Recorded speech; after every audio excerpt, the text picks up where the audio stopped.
हैं, जब मेरा इमाम आखिरी बार करबला के मैदान में जा रहा था, सारे लोग एक एक करके शहीद हो चुके हैं, मेरे इमाम ने तैयारी मुकम्मल की है और तैयारी करके जब आप अपनी सवारी, जिसको मुर्तजिज कहा जाता है, आप अपने घोड़े पर सवार हुए। आज इमाम आली मकाम जब घोड़े पर आए हैं, अपनी सवारी पे बैठे हैं, बड़ी तेजी से सवारी को इशारा किया गया। एक मर्तबा नहीं, 11 मर्तबा हुसैन ने एड़ लगाई थी, लेकिन वो मुर्तजिज जो बैठते ही हवाओं से बातें करता था, जिसकी रफ्तार बड़ी तेज थी, 11 मर्तबा इशारा किया, घोड़ा आगे नहीं बढ़ा। आपने कहा मुर्तजिज क्या बात है, क्यों आगे नहीं चलता है? क्या तुझे पता नहीं है ज़ैनब खेमे के दरवाजे पे खड़ी है, उम्मे रुबाब भी खड़ी है, जल्दी कर, अब हुसैन को यहाँ ना रोक, बल्कि खेमे की जल्दी से खेमे के आगे से हटा, करबला के मैदान में ले चल। सबकी बेकरारी बढ़ती जा रही है, आप कह रहे हैं लेकिन मुर्तजिज आगे नहीं बढ़ता। आपने कहा था मुर्तजिज मैं जानता हूं, तूने भी 3 दिन से पानी नहीं पिया है, सुन मैं करीम इब्ने करीम हूं, सखी इब्ने सखी हूं, मैं तुझे तकलीफ नहीं देना चाहता, जा तेरी मर्जी है। हुसैन तुझे इजाजत देता है, चाहे तो नहरे फुरात जाके प्यास बुझा ले, चाहे तो कूफा चला जा या वापस शहर मदीना चला जा। ये कह के आपने जैसी सीन से पैर निकाला के अल्लाह अकबर, मुर्तजिज वो घोड़ा कहता मालिक मुझे कुव्वत गोयाई अता कर दे, अगर आज भी मैं नहीं बोला मौला हमेशा के लिए रुसवा हो जाऊंगा। जब मुर्तजिज ने इतना कहा है, अल्लाह ने उसको कुव्वत गोयाई अता की। लोग कहते हैं हुसैन का घोड़ा कैसे बोल सकता है, वो तो जानवर है। मैं कहता हूं अगर असहाबे काफ का कुत्ता बोल सकता है तो क्या अली के बेटे का घोड़ा नहीं बोल सकता? क्या बात है, क्या बात। बस आप तवज्जो करें, ये है दामन, ये है गरेबा, आओ कोई काम करें, मौसम का मुंह तकते रहना काम नहीं दीवानों का। अजीज़ाने मिल्लत इस्लामिया, जो हालात आज उम्मत मुस्लिमा के हैं वो किसी से भी पोशीदा नहीं है। हम जिन हालात से गुजर रहे हैं वो सिर्फ हम नहीं पूरी दुनिया जानती है। हमें जिन मुश्किल मराहिल से गुजरना पड़ रहा है वो हम में से सभी को मालूम है, और यकीनन हर बंदा यही सवाल करता होगा कभी खुद से भी कि इन मुश्किलों से कब निकला जाएगा, वो कौन सा दिन आएगा जो हम इन मुश्किलों से छुटकारा पाएंगे, जो हमारे लिए आसानियों की राहें हमवार होंगी। तो याद रखिए डॉक्टर इकबाल का वो शेर हर एक के लिए सबक है कि मोहम्मद से वफा तूने तो हम तेरे हैं, ये जहां चीज है क्या लोहो कलम तेरे। कायनात हमारी हो जाएगी, सिर्फ इतना करना है हमें हुजूर से वफा करनी है। कितना करना है? हमें हुजूर से, बोले हमें हुजूर से वफा करनी है। कोई ये उम्मीद लेकर ना बैठे मौलवी फ्री जन्नत बांट के जाएगा। जन्नत मेरे बाप की नहीं, जन्नत रसूल पाक की है। मैं मीठी बातों की वजह से आपने मुझे नहीं बुलाया, मेरी कड़वी बातों की वजह से आपने बुलाया होगा। और मेरा मिजाज है, मैं आईना हूं दिखाऊंगा दाग चेहरे के, जिसे खराब लगे सामने से हट जाए। अगर बात कड़वी लग जाए ना तो माफ करना या ना करना, अच्छी लगे तो दिल पे लिख के ले जाना, अच्छी लग जाए तो दिल पे लिख के ले जाना। मैं कोई बहुत पढ़ा लिखा बंदा नहीं, बस हुजूर के दीन का छोटा सा खादिम, और यही ड्यूटी लगी है कि आप लोगों से बात करता हूं, यही मेरी ड्यूटी है। आपसे मेरी इतनी गुजारिश है कि हुजूर से वफा करनी है हमें, और हुजूर से वफा करने के उसूल आप याद रखिएगा। कभी कभी बहुत खुशी होती है कि जब आप देखें कि हुजूर की नामूस की और इज्जत की और उनकी अजमत की बात आती है ना, तो बिना किसी फर्क के पूरी कौम रोड पे उतर आती है। वहां फिर ये नहीं रहता कि हुजूर के लिए उलमा ही निकलेंगे, हुफाज निकलेंगे, कुर्रा निकलेंगे, बल्कि मस्जिद के इमाम से लेकर के मजदूरी करने वाले शख्स तक, और मजदूरी करने वाले बंदे से लेके किसानी करने वाले किसान तक, और किसान से लेकर के घर के अंदर फ्री टहलने वाले नौजवान तक, और उस फ्री वाले से लेकर के स्कूल पढ़ने वाले तालिब इल्म तक, हर शख्स रोड पे उतर के कहता है अगर बात हुजूर की इज्जत की आएगी तो सिर्फ नबी हमारे नहीं, नबी कायनात के लिए नबी बन करके आए। सुभान अल्लाह, सुभान। ये उसूल है। यहाँ आके कलेजा ठंडा होता है। आप देख रहे हैं थोड़े थोड़े शोशे छोड़े जाते, शोशे छोड़े जाते। लेकिन माफ कीजिएगा, आज सबसे बड़ा इस उम्मत को जो नुकसान पहुंच रहा है, हमारी कौम में छुपे हुए दलालों से पहुंच रहा है। मैंने बहुत कड़वी बात कह दी, अगर कोई हो तो सुधारे अपने आप को, बुरा ना मान। ये हर गांव की कहानी है। कल जहां जलसे में गए ना कमरुद्दीन भाई, वहां पता ये चला कि 2 मुस्लिम पार्टियां हैं प्रधानों की। एक पार्टी ने जलसा कराया, दूसरी ने बैंड लगवाया, और दोनों ही कलमा पढ़ने वाले लोग, दोनों ही कलमा पढ़ने वाले लोग। एक ने कहा कि भाई प्रधान जी बोल रहे हैं, हम बच्चों ने प्रोग्राम रखा है, तो कह दिया ठीक है कर लो। दूसरे ने कहा 5000 पब्लिक है,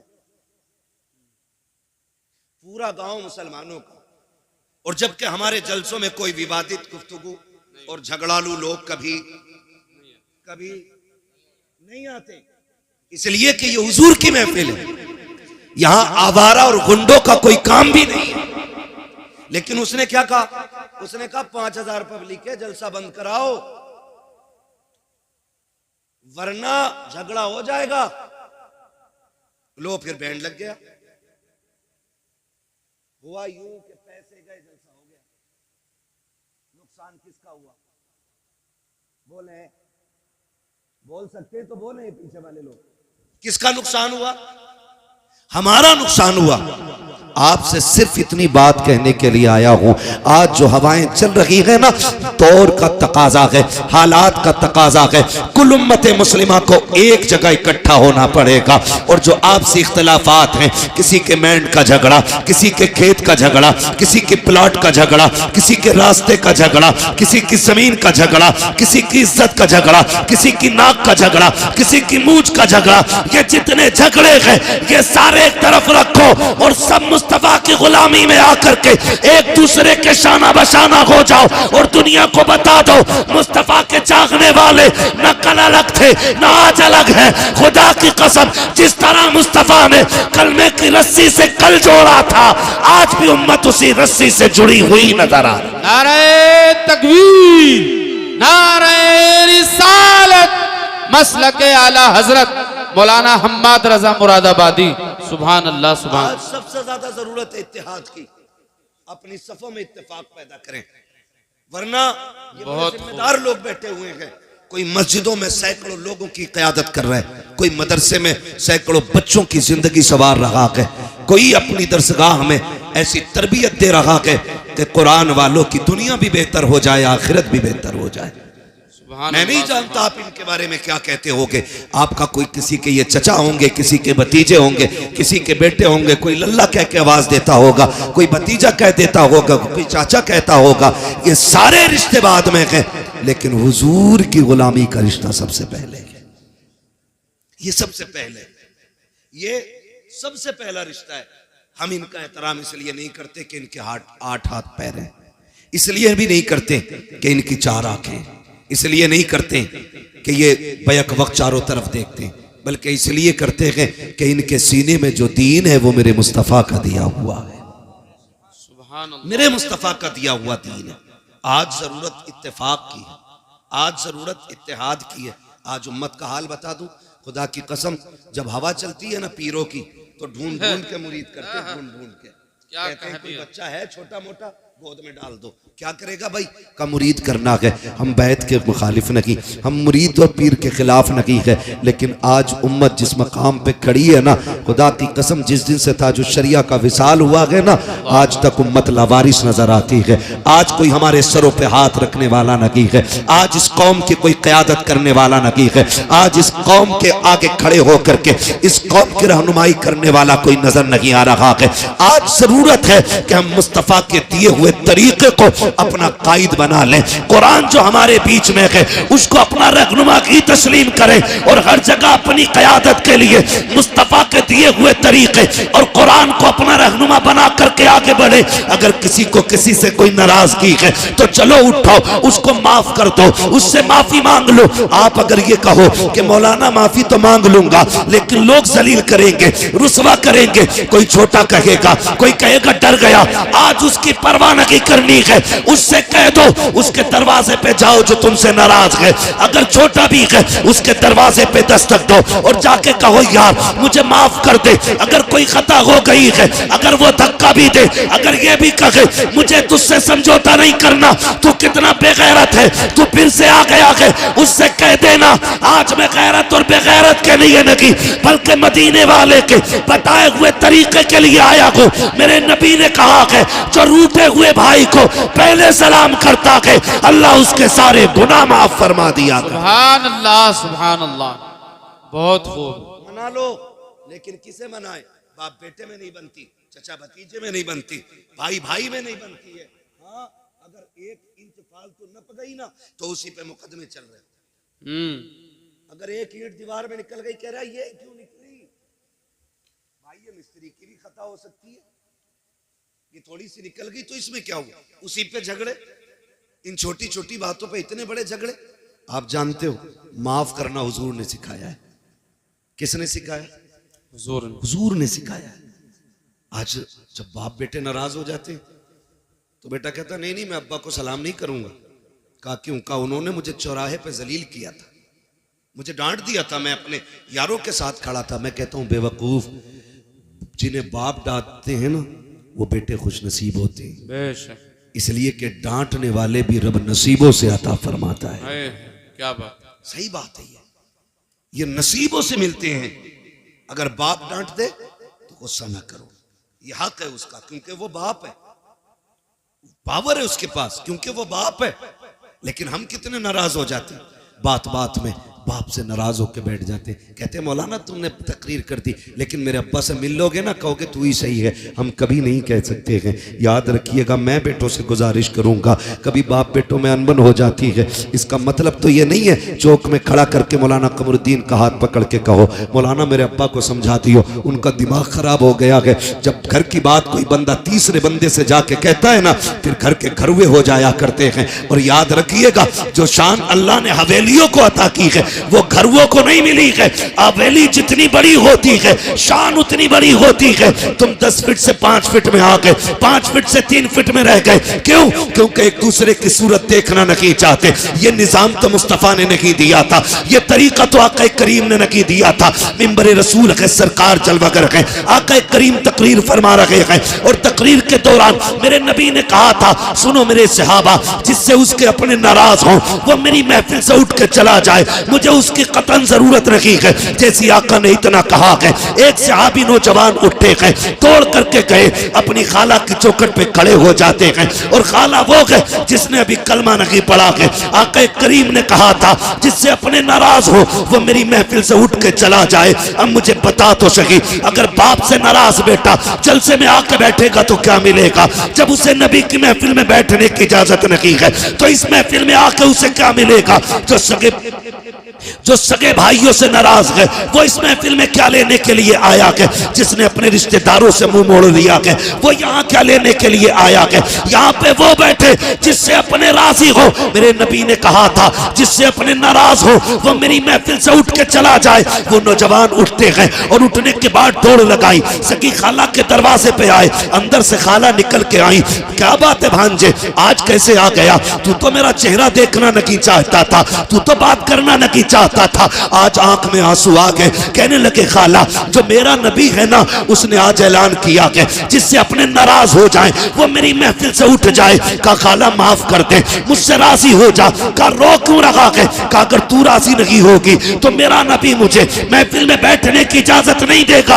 अल्लाह अकबर, इतना सुना खाला ने कहा था कि तेरा नबी इस अखलाक का मालिक है कि दुश्मनों से नहीं रोकता है। कहा नहीं। उसने कहा चल अब ये बातें नबी की चौखट पे होंगी। खाला ने हाथ पकड़ा है, भांजे को नबी के चौखट पे लाई है और आके आका को इशारा किया, सरकार बाहर आए। कहा कि आपने कहा है जिससे अपने नाराज हो वो उससे मैं नाराज हूँ। कहा जी। उस खातून ने आगे बढ़ा कदम और कहा महबूब अब देर न कीजिए, हाथ बढ़ाइए, अपना बना लीजिए, कलमा पढ़ा दीजिए। मेरे नबी ने कहा ऐसी क्या जल्दी है? खातून कहने लगी कहा मैं समझ गई जिसका दीन इतना हसीन है वो दीन लाने वाला पैगंबर कितना हसीन। सुभान अल्लाह, सुभान अल्लाह, वाह वाह वाह, क्या बात। बहुत खूब। आज हम कहते हैं जी मेरे अब्बा से ही नहीं बनती। बाप क्या है? खिलौना, बाजार में खरीदा हुआ गुड्डा। कसम खा के कहता हूं, अगर बाप ने मुंह में चबा के लुक़मे न दिए होते ना तो इस जबान में बोलने की ताकत नहीं आती। ताकत नहीं आती। आज ना 4 किताबें पढ़ के ना और नाम लिखना भी नहीं आता, लगाता अंगूठा पेन जेब में और अब्बा से कह रहा है तुमने क्या देखा जो मैंने देखा है? तुम क्या जानते हो मेरे मुकाबले में? तुम क्या जानते हो मेरे मुकाबले में? कभी ना कहना। याद रखिएगा, इल्म किताबों से मिल जाता है लेकिन तजुर्बा 70 साल क्या 70 साल ही में जाके मिला करता है। आप किताबों में इल्म ले सकते हो, किताबों से तजुर्बा नहीं। तजुर्बे के लिए उम्र दरकार है। अपने बाप से हम कह देते नहीं नहीं तुम चुपो, तुम चुपो, डायरेक्ट तुम चुपो, मेरी सुनो। तू बेटा है, ये बाप है। लहजे बिगड़ की बात ना कर, अकड़ के बात ना कर। तू नहीं जानता है, खुदा की कसम ये इतनी बड़ी जात है, अगर ये नाराज हो जाए तो रब नाराज हो जाता है। क्या बात। रब नाराज हो जाता, रब नाराज हो जाता। घर के अंदर रिश्तेदार आए तो बेटा अब्बा को बोलने का मौका नहीं दे रहा। अरे चुपो तुम, तुम्हें कोई बोलना आता, मैं बात करूंगा, मैं बात करूंगा। हाँ तेरी जबान अच्छी है ना, अब बुढ़ापा आ गया, उसकी जबान कांप रही है। अब वो बात करता है ना तो होठ कांपते हैं क्योंकि आसाब कमजोर हो गए हैं, जिसमें जवाब दे गया है। इसलिए तुझे लगता है ना इसे बात करनी नहीं आती, लेकिन अब भी अल्लाह की इज्जत की कसम खा के कहता हूँ, जब इसके हाथ उठते हैं ना तो फिर खुदा की रहमतें इसके टूटे लहजे पे बरसने लगती हैं। आज भी जब ये रब को आवाज देता है, उसकी रहमतें आवाज के साथ साथ बरसती है। तू किससे कह रहा है? बात करने का सलीका नहीं है। तुझे पता है जब बड़ी बड़ी बातें बिगड़ जाती है तो इसी के टूटे लहजे बिगड़ी बातें बना दी। सुभान अल्लाह। अपने बाप से ये मत कहना कि तुमसे बोलना नहीं आता। और कई बार कहते तुमने क्या किया हमारे लिए? आए दिन क्या किया? क्यों? तुझे 5 बीघे में कोठी बना के देते और तू दुनिया में ठाली रहने के लिए आया। क्या किया तुमने मेरे लिए? क्या हो गया बेटे? कहा उसकी बिल्डिंग देखो बन गई, उसकी बन गई, और जितनी तुम्हें दादा ने दी थी तुम उतनी हवेली में जी रहे हो। कभी ये बात न कहना। अगर तुम्हारे बाप ने इमारत नहीं बनाई, मजदूरी करके तुम्हें पाला है ना सिर्फ, तो फिर अपने बाप के कदम चूमा करो और कहा करो शुक्र है तेरे, इन मेहनतों का हम तेरा शुक्रिया अदा करते हैं कि तूने हमें पसीना बहा के हलाल के लुक़मे खिलाए, किसी का खून बहा के हमें हराम के लुक़मे नहीं खिलाए। ये अपने बाप से भी कहा कर, अपने बाप से। मगर हाय अफसोस, हमारी कौम का हाल ये, जब बाप से उठा नहीं जाता ना, जब बाप बिस्तर से नहीं उठ पाता है ना, और कभी बिस्तर गंदा हो जाता है, बुढ़ापा क्या आया, अब तो सारे इल्जामात बाप के सर आने। पानी गिर गया तो कहता तुमसे पानी पीना नहीं आता, खाते हुए खाना गिर गया कहता बुढ़ापा आ गया तुम्हें सलीका नहीं आया। अगर वो चला उठ के और कोई चीज टकरा कर टूट गई, कहता तुम्हें क्या पता कितने पैसे की थी, दिखाई नहीं देता बेटे, जब इसकी जवानी थी ना तो ये तूफानों के कलेजे चीर के चला करता था। आज बूढ़ा हो गया ना तो आज तुम्हारे मुंह में जबान आ गई।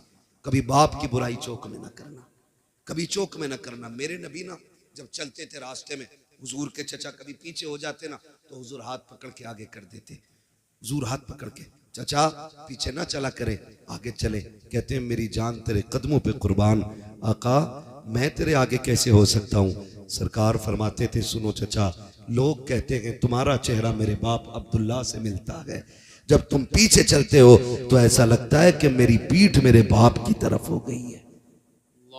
हमारे नबी ने चचा का भी इतना एहतराम किया और हम सगे बाप का एहतराम नहीं करते और कह रहे मौलवियों ने बेड़ा गर्क कर दिया।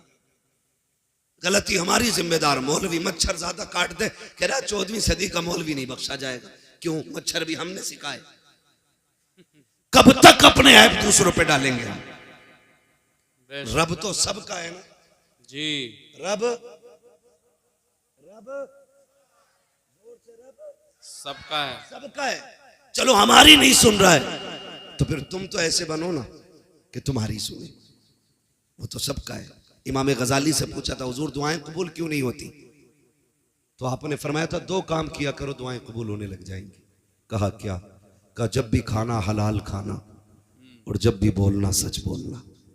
फरमाया दो काम कर लो, जबान खुलते ही अल्लाह मकबूलियत का परवाना अता फरमा दिया। सुभान अल्लाह। ये दो काम सबसे ज्यादा जरूरी है।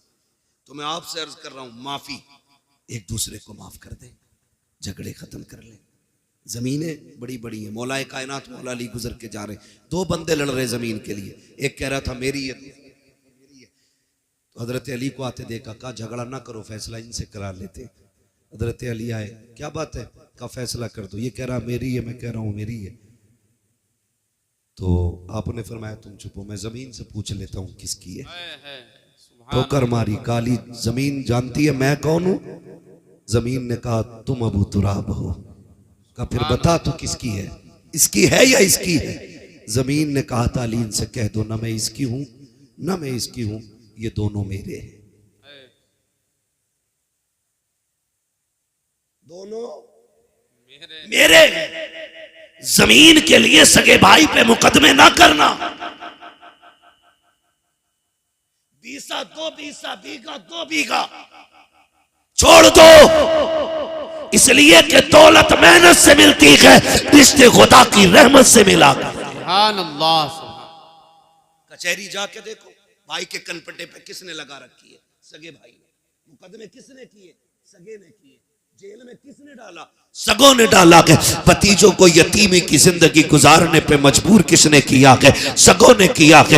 अपने बाप के साए से महरूम बच्चों को किसने किया के, अपनों ने किया के। ओ नौजवानों, खून में गर्मी होती है, थोड़ी देर के गुस्से को बर्दाश्त कर लिया करो। अगर किसी के लहजे में तुम्हें जिल्लत महसूस हो, थोड़ी देर की जिल्लत बर्दाश्त कर लो। अगर तुमने खून की गर्मी दिखाई, नस्लें बर्बाद हो जाती हैं। जमाना तमाशाई बना देखता है, और आज दुश्मन ताकतें तुम्हें मुंह फैलाए देख रही है। तुम जरा सी गलती करो, तुम्हारे बेड़े गरक कर दिए जाए, तुम्हारे जरा से कदम गलत उठे, तुम्हें तबाह बर्बाद कर दिया जाए। मुझे बताओ तो सही, जितने दंगे हो रहे हैं उनमें मुजरिम भी हम हैं, कातिल भी हम हैं, मकतूल भी हम हैं, सताए भी हम जाते हैं, जेलों में भी हम डाले जाते हैं। वजह सिर्फ इतनी है कि हमारे गुस्से कंट्रोल में नहीं है, हमारे दुश्मन चालाकी से काम कर रहे हैं। तुम्हें तो मुस्तफा ने फिरासत दी थी, आका करीम ने दयानत दी थी, तुम्हें बिगड़ने की जरूरत नहीं है। अगर गुस्सा आ जाए, सुलह हुदैबिया याद कर लेना,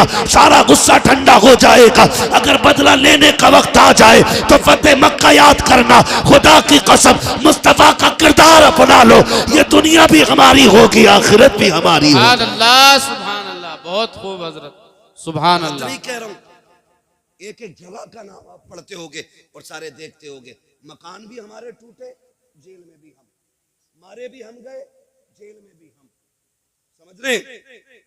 मस्जिदों पे हमारी हमले, जेल में भी हम। मेरे भाई, गुस्सा गुस्सा गुस्सा कंट्रोल में रखो, कंट्रोल में रखो, वरना दुनिया तुम्हें लूटने पे लगी है, लूटने पे लगी है।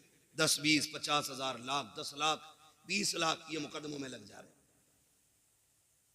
हम भाई को सजा कराने के लिए 50,000 दरोगा को देने तैयार हैं, लेकिन भतीजे की जिंदगी बचाने के लिए 5,000 हॉस्पिटल में देने तैयार नहीं। ये हमारी सच्चाई है। और गौस का दामन नहीं छोड़ेंगे, आला हज़रत का दामन। अरे पकड़ा ही कब है हमें, छोड़ोगे क्या, पकड़ा ही कब है, किरदार देखे हम अपने। अगर हमारा सगा हॉस्पिटल में हो तो फोन बंद कर लेते हैं, और जब किसी को सजा कराने की बारी आती है ना, तो पड़ोसी भी आके बैठ जाते हैं। डरना मत मौलाना, दरोगा से बात करो, तुम पे ना हो तो हम दे देंगे, तुम पे ना हो तो हम दे देंगे। ये फ्री के मुशीर तुम्हारी तबाही का तमाशा देखने के लिए आते हैं। अगर गुस्सा आ जाए बर्दाश्त करना, अपनों पे मुकदमे मत करना, अपनों पे चढ़ाई मत करना, थोड़ी सी बर्दाश्त कर लिया करो। जब थोड़ी सी बर्दाश्त कर लोगे, खुदा की कसम जिंदगी सुकून में गुजर जाएगी कि कोई तुम्हारा कुछ बिगाड़ने वाला ही नहीं आएगा। इसलिए जरूरी है अपनी सफों में इत्तेफाक पैदा करें। झगड़े हैं तो एक दूसरे से समझौते करें, मोहब्बतें पैदा करें। बिरादरी का झगड़ा, खानदान का झगड़ा, जात पात के भेदभाव, इस्लाम इसकी इजाजत नहीं देता है, इस्लाम इसकी इजाजत नहीं देता है। याद रखिएगा, अल्लाह के नजदीक वो अजमतों वाला है जो दुनिया में ज्यादा तकवे वाला है। जैसा आपका तकवा और वैसा ही आपका मकाम अल्लाह की बारगाह में बुलंद है। इसलिए मेरी गुजारिश है, पठान, खसाब, जमींदार, ठेकेदार बाद में बने, रब के वफादार बंदे पहले बनने की कोशिश करें। हम लोग पहले बनने की कोशिश करें। भाई क्या होता है जानते हैं आप? आज जाके देख लो, हॉस्पिटल में जितने भी झगड़े होंगे भाइयों ने मारा होगा। थाने में जाके देखो तो दोनों तरफ भाई होंगे। कचहरी में जाके देखो, एक वकील के बिस्तर पे भाई है तो दूसरा भी भाई है। ये कंडीशन है। भाई क्या होता है? करबला सुनी है ना, जानते हो ना करबला? करबला में एक भाई को हुसैन कहा जाता है, दूसरे भाई को अब्बास कहा जाता है। तवज्जो है सारे लोगों की? मैं बताने लगा हूं भाई किसे कहते हैं। एक भाई को हुसैन कहा जाता है, दूसरे को अब्बास कहा जाता है। अब्बास वो है जिसने कभी इमाम अली मकाम का नाम नहीं लिया था। पूरी जिंदगी कभी भाई कह के आवाज नहीं दी थी, जब भी कहा था आका कह के आवाज दी, अपना सरदार कह के आवाज दी, कभी भाई नहीं कहा था। इतना अदब था, इतना अदब। जब करबला में गाजी अब्बास मैदान जाने लगे ना, तो मेरे इमाम ने कहा था अब्बास का जी आका का एक बार मेरे सीने से लग जा। दौड़ के आए, सीने से लग गए। आपने कहा मुझे भाई कहने लगे मेरी माँ उम्मे बनीन ने कभी सिखाया ही नहीं था कि मैं आपको भाई कहूं। का बचपन से मुझे सिखाया था कभी हुसैन को भाई ना कहना। मैंने कहा था अम्मी उनका बाप भी अली, मेरा बाप भी अली, मैं भाई क्यों ना कहूं? तो मेरी माँ ने कहा था तू उम्मे बनीन का बेटा है, वो फातिमा ज़हरा का बेटा है। ये अदब सिखाए गए, ये अदब, ये तहजीब सिखाई गई। काश तो भाई कह दे। गाजी अब्बास ने उस दिन कहा था भाई। खुदा की कसम जब जाने लगे तो फिर हुसैन रोए। गाजी अब्बास ने कहा था आज अकबर को लाकर खेमे में रखा, नहीं ऐसे रोए जैसे अब रो रहे हैं। मेरे हुसैन ने कहा था तेरे बाद करबला में मुझे भाई कहने वाला नहीं रहेगा। ये भाई होता है। और तारीख गवाह है, मैदान करबला में गए, तलवारें चली, जब आप घोड़े से नीचे आने लगे, एहतराम किया करो, छोटे बड़े की कदर किया करो। आज हमारे घरों का माहौल ये है कि जो कमाता ज्यादा है उसकी इज्जत ज्यादा है, चाहे छोटा हो या बड़ा हो। अगर छोटा है तो वो बड़े का बाप बन बैठा है। अगर बड़े भाई ने मेहनत करके छोटे को पैसे दे के पढ़ाया है तो पूरे कलम की ताकत छोटे वाला बड़े भाई पे निकालता है। देख मेरे कोट की ताकत ये है, मेरे कलम की ताकत ये है। ओ भाई अपने बड़ों का एहतराम किया करो। जब गाजी अब्बास करबला के मैदान में गए, सवारी से नीचे आए थे, कहा था अदरिकनिया हुसैन, हुसैन मुझे आके संभालो। आका हुसैन ने दौड़ लगाई और आवाज देते गए अब्बास कहाँ हो, कहाँ हो। ये कहते कहते दौड़ लगे गए। एक कोने से आवाज आई हुसैन मैं यहाँ हूँ। आपने जाते जाते पहला बाजू उठाया, कहा इन्ना लिल्लाहि व इन्ना इलैहि राजिऊन। दूसरा बाजू उठाया, दोनों बाजुओं को सीने से लगाया। समझ गए मेरे गाजी के बाजू कटे गए। तारीख गवाह है जब हुसैन गए गाजी के पास, एक आंख में तीर लगा गए, दूसरी आंख में खून भरा गए। आपने कहा था आगे हुसैन, कहा जी। आका हुसैन ने भाई का सर गोद में रखा है। अब अदब देखिए भाई ने भाई का कैसे किया है। आज भाई का भाई गला काटने के लिए तैयार है, अपने फायदे के लिए। अपनों को जमीन में दफनाने वालों कान खोल कर सुनो, रिश्ते कैसे निभाए जाते हैं। जब गाजी अब्बास का सर हुसैन की गोद में आया था, मेरे इमाम ने कहा था गाजी खैर तो है, कहते शुक्र है रब का। फिर गाजी अब्बास ने कहा था हुसैन मुझे मालूम है कि तुम मुझे लेके जाओगे। कहा हाँ। कहा मेहरबानी करना मुझे खेमे ना लेके जाना। कहा किस लिए? कहा सुबह से इतनी लाशें उठाई हैं कि तेरे बाजू थक चुके हैं हुसैन, अब तू तन्हा रह गया है। हुसैन मुझे लेके ना जाना। कहा सुन अब्बास मैं यहाँ कैसे छोड़ दूंगा, खेमे में तेरी ज़ैनब को तेरा इंतजार है, उम्मे रुबाब को तेरी राह पे आके जमी है। कहा सुन तो सकी, सकीना भी तो तेरा इंतजार कर रही है। गाजी अब्बास ने कहा था हुसैन अगर तुम मुझे लेके गए और सकीना ने पूछ लिया चचा तुम तो पानी लेने गए थे, पानी किधर गए, तो जवाब क्या दूंगा। अल्लाह अकबर, तारीख गवाह है। मेरे हुसैन ने भाई के सर को सीने से लगाया, कहा कोई ख्वाहिश हो तो बता। गाजी अब्बास ने कहा था हुसैन अगर मेरे हाथ होते तो तकलीफ ना देता, मेहरबानी कर मेरी एक आंख में तीर लगा के दूसरी आंख में खून भरा के मेरी खून वाली आंख को साफ कर दो। कहा किस लिए? कहा जाते जाते आखिरी निगाह तेरे चेहरे चेहरे पे डालना चाहता हूँ। ये रिश्ते होते हैं गाजी अब्बास की आंखों से जैसी खून साफ हुआ है, सीने के पार भी तीर है, सीना चलनी है, बाजू कट चुके हैं, पूरा जिस्म लहू लगान है। लेकिन जब हुसैन को देखा लबों पे मुस्कुराहट आ गई। कहा मुस्कुराए क्यों? कहा मैं वो खुशनसीब हूँ कि जिसको आखिरी लम्हे में ये सादत मिली है। मैं उस चेहरे को देख रहा हूँ जिस चेहरे को मदीने वाला बार बार छुपा कर। सुभान अल्लाह, सुभान अल्लाह। ये सुभान अल्लाह। रिश्ते होते हैं। और फिर आखिरी सांस ली और हमेशा के लिए खामोश हो गए, हमेशा के लिए खामोश हो गए। भाई कदर करो, रिश्तों की कदर करो। मैं क्या बताऊं हुसैन किस तरह भाई की जिस्म को खेमे में लाए थे। मेरे अजीजों, ये जो रिश्ते अल्लाह ने दिए ना, इनकी कदर कर लें। खुदारा निकल जाए इन झगड़ों से, निकल जाए इन नफरतों से। हमें मोहब्बत बांटनी है, मोहब्बत बांटनी है। ना गोरे को काले पे फजीलत है, ना अमीर को गरीब पे फजीलत है, ना किसी तुर्क खान पठान शेख को, किसी फकीर किसी अंसारी पे कोई फजीलत है। हुजूर ने एक रस्सी में सबको बांधा और वो रस्सी थी ला इलाहा इल्लल्लाह मुहम्मदुर रसूलुल्लाह। ये एक रस्सी है, आज इसमें बंधने की जरूरत है। अगर फर्क होता ना तो बिलाल कभी अबू बकर की करवट में खड़े नहीं होते। अगर फर्क होता ना तो बिलाल कभी उमर के बाजू में खड़े नहीं होते। अगर फर्क होता तो फतह मक्का के दिन मेरा नबी बिलाल को काबे की छत पे कभी ना चढ़ा। क्या बात, क्या बात। हमने इतने झगड़े पैदा कर लिए, हम एक दूसरे को जलील करने पे लगे हुए, एक दूसरे को नीचा दिखाने पे लगे हुए। ये तो मर के पता चलेगा ऊंचा कौन है नीचा कौन है। हम कौन होते हैं फैसले करने वाले। निकले हम इन झगड़ों से और वो माहौल पैदा करें कि हम दुनिया को बता दें कि मोहम्मद से वफा तूने तो हम तेरे हैं, ये जहां चीज है क्या लोहो कलम तेरे हैं। और सिर्फ यही रिश्ते नहीं, यही रिश्ते नहीं, अगर थके ना हो तो थोड़ी बात आगे बढ़ा लो। थके तो नहीं है ना अभी, आप नहीं थके ना अभी। जो लोग नहीं थके वो कह दें जरा या रसूल अल्लाह। मैं तो आप लोगों की हिम्मत और मेहरबानी कि इतनी रात तक आप बैठे हुए हैं, क्योंकि मैं पूरे 2 घंटे लेट यहां पहुंचा हूं। अल्लाह आपको सलामत रखे। बस अगर सुनना चाहते हो तो मैं सुनाऊं, लेकिन यह भी अच्छा नहीं लगता ना जबरदस्ती अपनी बात किसी पे थोपी जाए। तैयार है सुनने के लिए? जरा कह दें या रसूल अल्लाह। हमारे कुछ भाई खड़े होकर सुनने, अल्लाह इन्हें सलामत रखे। हाँ, ये भी बड़ी बात है, क्योंकि इतनी देर खड़ा रहना भी छोटी बात नहीं है, बड़ी बात है। हाँ, और माशाल्लाह खड़े वाले बंदों ने भी हाथ उठाया है। कभी और खड़े रह सकते, आप बैठे रह सकते।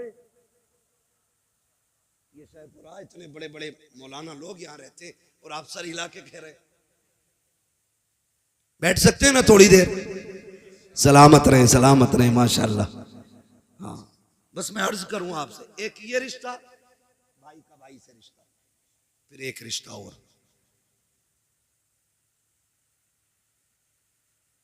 बेटी का रिश्ता, बहन का रिश्ता, ये भी मजबूत करने। कोई भी किसी का भी दामाद हो, उससे मैं गुजारिश करना चाहूंगा, ससुराल में जाके तोप ना बना करो। दामाद है, कोई तूफान नहीं है तू। हमने ऐसे भी हज़रत दामाद देखे जिनकी मोहल्ले में कोई औकात नहीं अपने, वो ससुराल में टांग पे टांग रख के बैठे होते।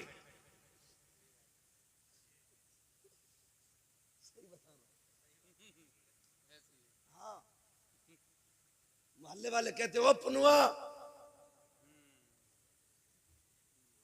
मतलब सही से नाम भी नहीं लेते मोहल्ले वाले, और ससुराल में वो वैल्यू बनाई है इसने, रोला बना के रखा।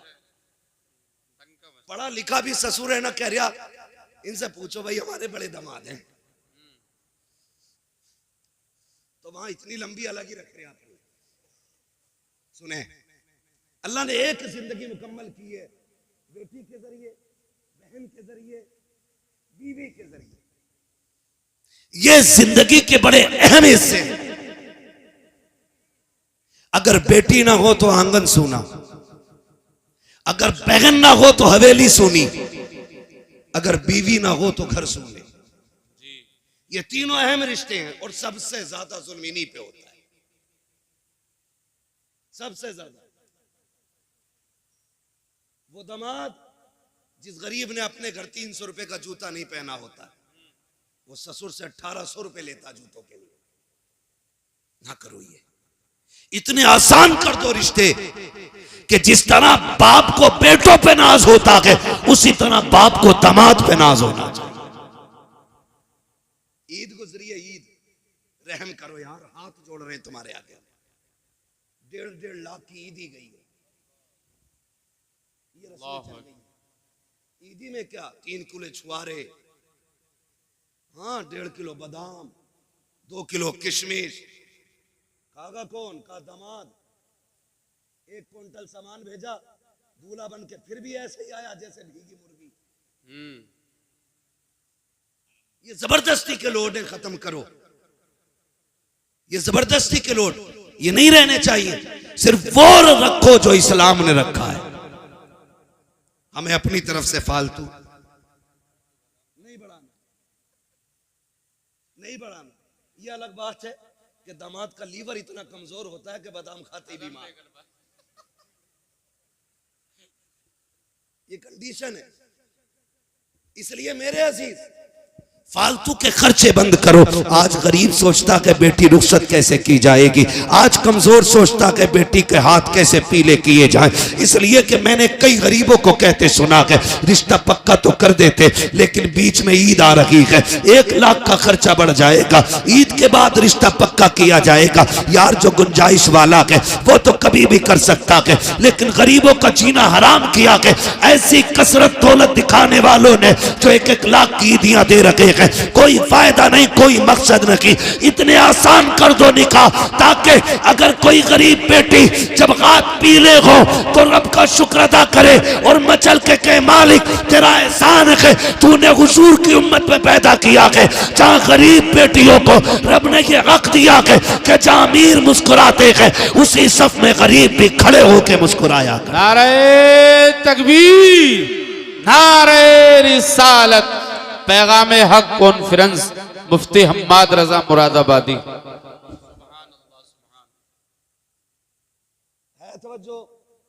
आसान करेंगे इंशाअल्लाह निकाह, इंशाअल्लाह। बोले इंशाअल्लाह, जोर से बोलो इंशाअल्लाह।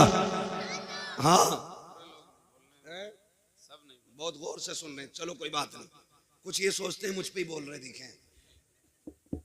होता है ऐसा, कहते हैं चोर के पैर कितने होते हैं। किसी को भी कहो कि मौलाना मुझे ही कह रहा होगा, मेरे पड़ोस वाले ने जरूर कही होगी।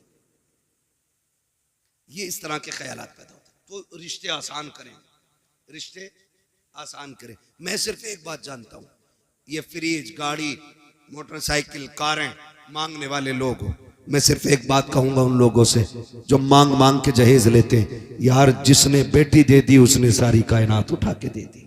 बेशक बेशक, मानते नहीं इस बात को जी। जिसने बेटी दे दी उसने सब कुछ दे दिया, सब कुछ दे दिया।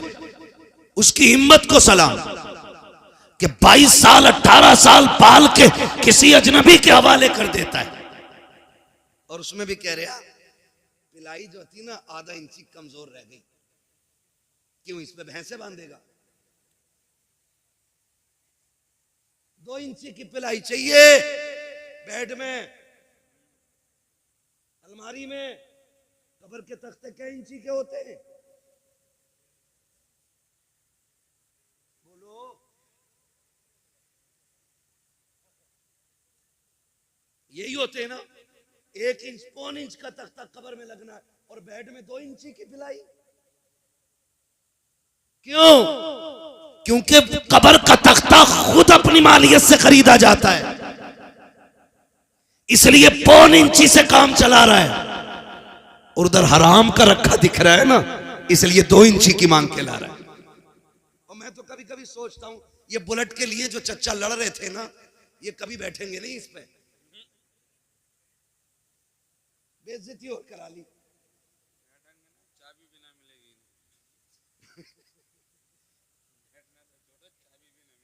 चाबी, मैं एक बात कह रहा हूं, बेगानी शादी में अब्दुल्ला दीवाना भाई जिसे मिलेगी वो सोचे, तू क्यों मरा जा रहा चच्चा? तू बैठ की पिलाई की नहीं, कब्र के तख्तों की फिक्र कर। हमारी कंडीशन क्या है? दूल्हा बनता है बेटा, और बाप की खुशी का उस दिन ठिकाना होना भी नहीं चाहिए, क्योंकि ये बाप है, और जो दूल्हा बना वो इसका, इसमें भी शक है क्या? वो इसका ओ भाई, अपने बाप ही का तो बेटा होता है ना दूल्हा। तो फिर भी कुछ सोच रहे, कहीं मौलवी पकड़ ना ले किसी मसले में। मैं पकड़ने नहीं, समझाने आया हूं। वो इसका, और ऐसे ना आज बैग यूं दबा के इधर इधर इधर इधर, खाना ठीक है, रोटी तो कच्ची नहीं रह गई, मिर्च सही है, हड्डी तो बेकार नहीं है, इसकी तो हड्डी ठीक है, अब तू लड़की वाले की हड्डी और चबा ले। ये कंडीशन होती है हमारी शादियों की। मजाल है जरा सी नमक तेज हो जाए, रोटी कम पड़ जाए, बिरयानी ज्यादा हो जाए, रोटी कम रह जाए, फजीते करते हुए चलते हैं। हाँ हाँ, क्या खिलाया है उसने, उससे दो लोगों को रोटी सही से नहीं दी गई, वो बेगैरत दो रोटी की बात करता है। जब तू बारात लेके आया था ना, तो 300 लोगों को हाथ जोड़ जोड़ के ला रहा था, चलियो वरना इज्जत रह जाएगी, चलियो वरना लोग जलील करेंगे। 4 आदमी बारात में आने के लिए नहीं थे। वो तुम्हें खुदा का वास्ता, जब बेटी वालों के घर जाया करो, आधी रोटी घर खा के जाया करो, आधी बेटी वाले के घर खाया कर। अगर तेरी आधी खुराक की वजह से किसी बेटी के बाप की इज्जत रह गई, अल्लाह कयामत में कम नेकियों के बावजूद तेरी इज्जतों को 4 चांद लगा के। नारे तकबीर, नारे रिसालत। वाह वाह, बहुत खूब हजरत। कई बरातियों की जेब में जंजीरें हमने देखी, रसमोले लेके चलते हैं, ये सारी चीजें लेके हम चल रहे हैं। ना करो, क्योंकि बारात का खाना 8 दिन की मेहनत नहीं, किसी बाप के 18 साल लगे हैं, किसी के 15 लगे हैं। ये तो उस दिन पता चलेगा ना, जब अपनी बेटी की रुखसती की बारी आएगी, तब पता लगता है इज्जत क्या होती है, बात है, हक बात। तब पता चलता है जिल्लत क्या होती है। हाँ, मुखिया बना फिर रहा, कह रहा बोटी ठीक है, सब कुछ नाप तोल के इंच लगा के सारा लिया, और जब निकाह में इमाम साहब ने कहा, कह रहे कितने चल रहे हैं जी, तो मौलाना ने भी कह दिया जब सबके बढ़ रहे तो हमारे भी बढ़ा दो, 5 चल रहे हैं। ऐसे कूदा जैसे बरैया ने काट लिया। कह रहा तुम्हारे यहां नए तरीका, हमारे यहां तो 1500 चल रहे हैं। झूठ तो बोल ही देता है, चले या ना चले, बचाने की कोशिश कर रहा है। अच्छा, मैं भी कभी कभी सोचता हूं कि जो लोग 5 स्टार होटल में खा करके 100-150 रुपए टिप्स दे देते हैं, जब वो 3 रुपए 4 रुपए फायदा कमाने वाले सब्जी बेचने वाले से सौदा करते हैं, तो फिर उससे 1 रुपए के लिए क्यों लड़ते? मरे जाते। यार गरीब को दिया करो, गरीबों पे लगाया करो। इमाम ने 5000 मांग लिए, कह रहे आप बुलाओ कलवा के अब्बा को, उनको भी बुलाओ जिन्होंने रिश्ता कराया है। कहा ये पहले क्यों नहीं बताया था, यहाँ 5000 चलते हैं, हम तो मौलवी अपना लेके आते। मैं कहता हूँ गैरत कर, जब बेगैरती दिखाता है तब तुझे पैसे दिखाई नहीं देते, जब तुझे अपनी शान बनाने की बारी आती है तब तुझे पैसे कम लगते हैं। जब इमाम को देने की बारी आई तेरा कलेजा फट जाता है। ओ भाई, इमाम को ज्यादा से ज्यादा दिया करो, इसलिए कि बेनमाजी खाएगा तो कम मिलेगा, नमाज वाला खाएगा सवाब अल्लाह ज्यादा अता फरमाए। सुभान अल्लाह, सुभान। लेकिन यहाँ के फिर सुई नाप तोल करते, इसलिए निकाह आसान करेंगे इंशाल्लाह, करेंगे इंशाल्लाह। सुबह से ही भूखे तो न रहेंगे। एक और वो कहते हैं ना बबर सिस्टम है, क्या कहते हैं उसे, खड़े में जो स्टैंडर कहते हैं, हाँ स्टैंडर ही कहते हैं उसे लोग कहते हैं। हम लोग जो गांव के लोग हैं, हमको इतने बड़े शहर के थोड़ी हैं यार, गांव के घर की ऐसी समझ लो। कह रहे स्टैंडर में है खाना, कह रहा स्टैंडर में, कह रहा तो मैं भी जाऊंगा वहां जाके वो बदतमीजी खाने पे, और फिर कह रहे खाने में बरकत नहीं हो रही। सुने, मैं गारंटी के साथ कहता हूँ, सुन्नत के मुताबिक खाना खिलाया करो, खुदा की कसम बरकतें भी नाजिल होंगी और निकाह में खुदा की रहमतें भी नाजिल होना शुरू हो जाए। बेशक बेशक। तो मैं आपसे जो बात कर रहा था, मैं ये कह रहा था, ये रिश्ते हमने इन पे बड़ा जुल्म किया। बेटी का रिश्ता, बहन का रिश्ता, माँ का रिश्ता, ये सारी हमने मजलूम बना दिए, सारी मजलूम बना दिए। रिश्ते बहुत अहम होते हैं, इन्हें जोड़ने की कोशिश करो, तोड़ने की कोशिश नहीं करनी है, इन्हें जोड़ने की कोशिश करनी है। ईद गुजरी है, ईद उस दिन गुजरे, टांडे में 3 दिन ईद चलती है। इतनी बेगैरती है हमारी कौम के अंदर, क्योंकि अभी कटा नहीं ना हमारा कोई दीन के लिए, इसलिए ईद भी 3 दिन करेंगे, बदमाशियां भी करेंगे, डीजे भी बजाएंगे। ईद खुदा की तरफ से बहुत बड़ा तोहफा है, हम इसकी इज्जत करें, हम इसकी कदर करें। ईद के नाम पे टांडे बच्चियां भेज दी कि हक है उसका ईद में जाना, नहीं, ये गलत है। जो हक है वो दो उनको, जो नहीं है वहां उन्हें फ्री ना करो। दीन बड़ा मुश्किल है, वरना सच बताओ, जब तेरी मेरी बेटी बेपर्दा किसी बाजार में जाती होगी, फिर खातून जन्नत की बेटी सैयदा ज़ैनब के दिल पे क्या गुजरती होगी? खुद सोचो जरा। वो सोचती नहीं होंगी, हमने खानदान दे दिया लेकिन पर्दा नहीं दिया था। हमने अपनों की लाशें देखी हैं, बच्चों के कटे सर देते, लेकिन हमने हुजूर का दिया हुआ पर्दा नहीं छोड़ा। तो फिर क्या जवाब होगा अगर क़यामत में उन्होंने पकड़ लिया तो? इसलिए खुदारा हम अपने रवैयों को बेहतर करें, रवैयों को बेहतर करें। ईद गुजरी है ना, कई लोग ना बेटियों को फोन, ना बेटियों को बुलाना, क्यों? कि दामाद से अनबन हो गई थी। समधी जो हो ना, समधी भी मुझे तो कहीं कहीं ऐसा लगता कि पूरे आतंकवादी होते। सही कह रहा हूं? कह रहा जाऊंगा नहीं, मूछ का मसला, और जागा मेरा लड़का भी नहीं। निकाह लड़के का हुआ, अब्बा तुम्हारा नहीं हुआ है। बेटी पे सितम न करो, वरना अल्लाह ऐसा रगड़ेगा सारी समझीगिरी निकाल देगा। जो बने बैठे ना हम समझी हैं, ना करें। बाप को बेटियां बड़ी प्यारी होती हैं, बेटियों को कभी माँ बाप से जुदा ना करें। खुद भी इनके साथ शामिल हो, इनको भी माँ बाप के साथ भेजें, उनके पास भेजें, ताकि बेटियों की खुशियों में कमी ना रह जाए। ये हम सभी पे लाजिम है, इन रिश्तों को निभा के चलें। और बस आखिरी बात आपसे ये कह के मैं बात खत्म करूं कि हम जिस सोसाइटी में जी रहे हैं ना, उस सोसाइटी में सबसे अहम और सबसे खास बात यह है कि हमें पढ़ना होगा, आगे बढ़ना होगा। जी, जिसके पास 50 बीघे जमीन है वो पढ़ाते ही नहीं। कह रहा ट्रैक्टर रहेगा तो ये जोतेगा, अगर कलम ले लेगा तो जमीन कौन देखेगा? एक साइन में सारी छिन जाती है। जमीन मजबूत ना करो, औलादे मजबूत बनाओ। जी जी, आपके पास 50 बीघे है, 5 बीघे बेच के बच्चों को पढ़ाइए, और बच्चों को इतना मजबूत बना दो कि वो किसी पे बोझ ना बने, बल्कि दूसरों का बोझ खुद उठाने लगे। बेशक बेशक। पढ़ाइए अपने बच्चों को, और आने वाला दौर बम का नहीं, बारूद का नहीं, कलम का दौर है। जी,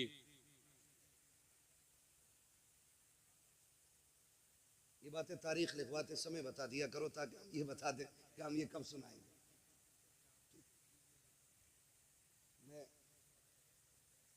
चलिए मैं सुना दूंगा एक बात है, जरूर आपका मन इस बात में रख लिया जाएगा, ठीक है?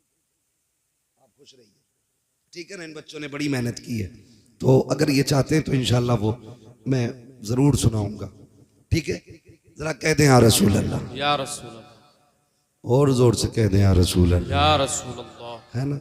मेरे भाई ने पहले भी मुझसे कहा था इस बात को, तो मैंने कहा था इंशाल्लाह कोशिश रहेगी, ठीक है? लेकिन मैं क्यों, हाँ, और मैंने उसमें बीच में जिक्र भी कर दिया है थोड़ा सा, लेकिन मैं आपको बता दूं, बस नाराज ना हुआ करें, मैं ये बात बता दूं भाई कि कुछ चीज़ें ऐसी होती हैं ना जो मौके के साथ खास होती हैं, जी जी, खास होती हैं। करबला का जिक्र अगर मुहर्रम में हो तो फिर 4 चांद लग जाया करते हैं, ठीक है ना? लेकिन मोहब्बत आपकी है तो इंशाल्लाह मैं कोशिश करूंगा कि इस बारे में भी कुछ बात कर लूं।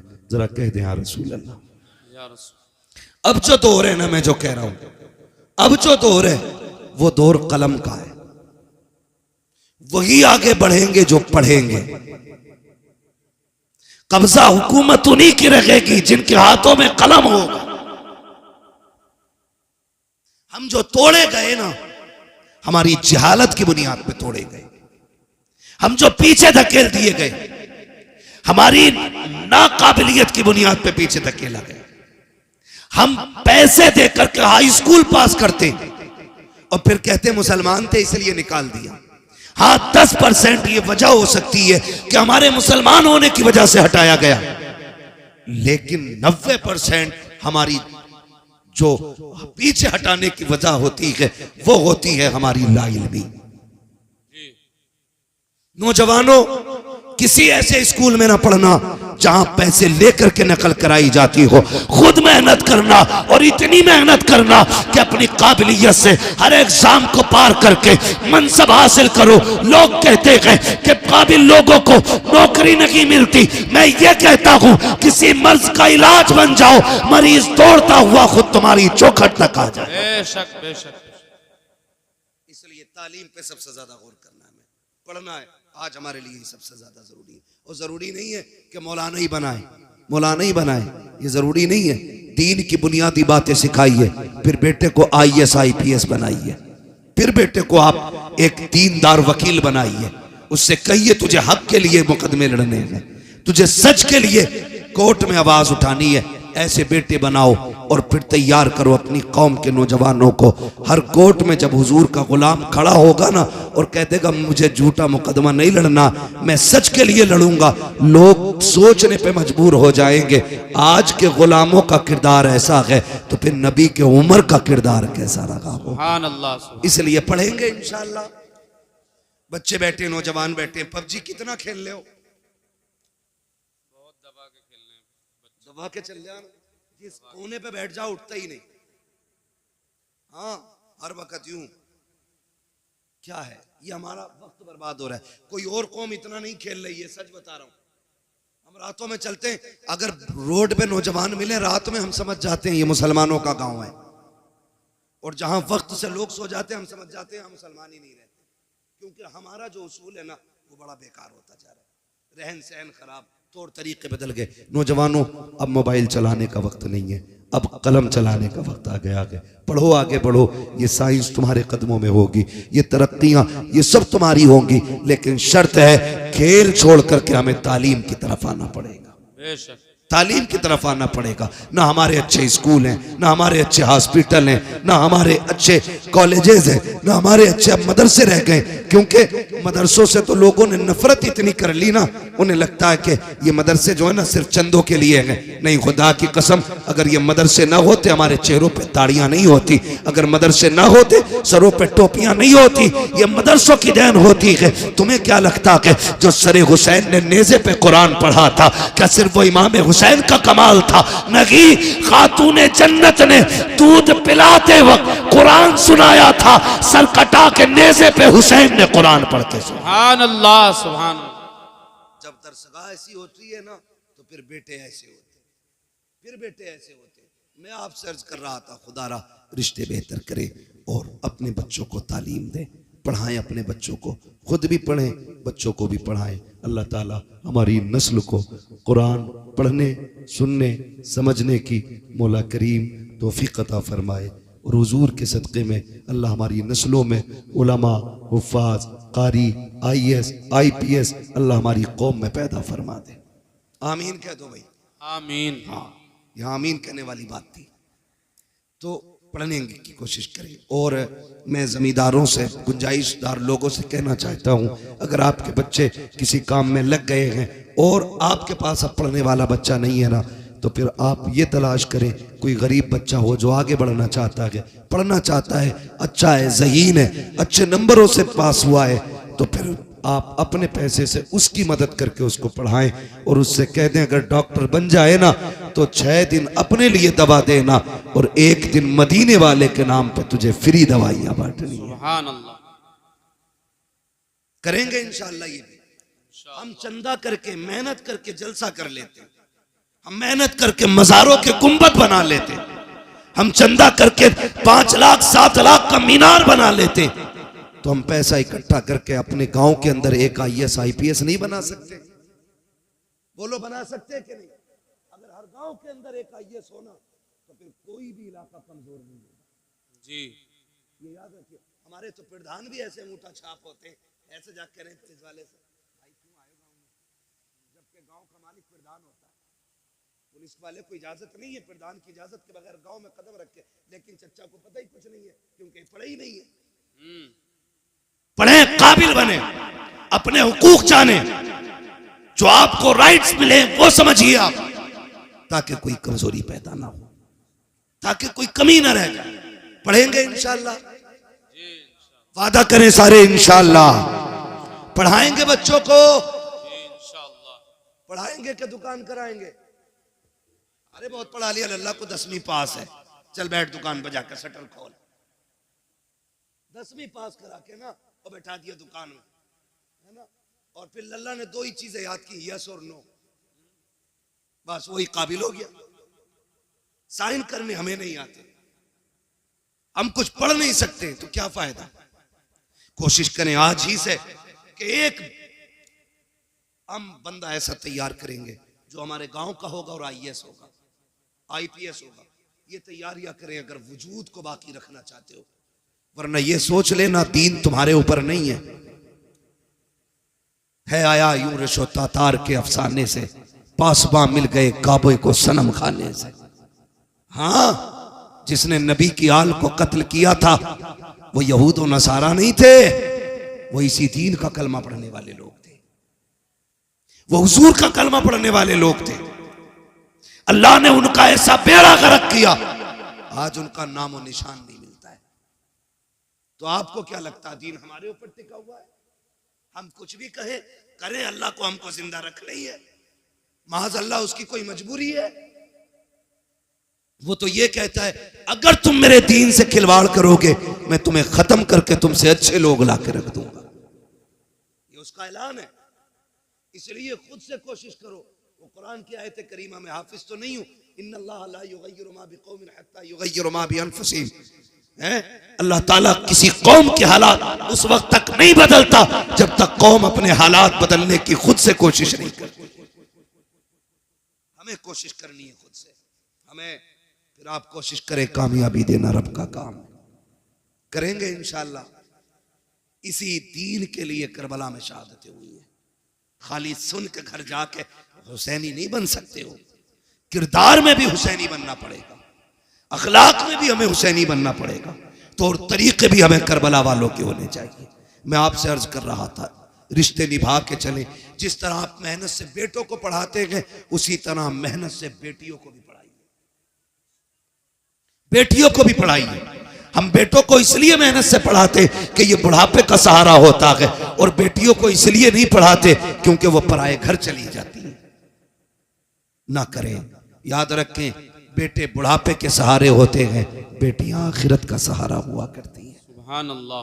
उन्हें भी पढ़ाइए, और याद रखिएगा जब बुरे वक्त में बेटे भी साथ छोड़ जाते हैं ना, तो फिर बेटियां ही काम आया करती हैं।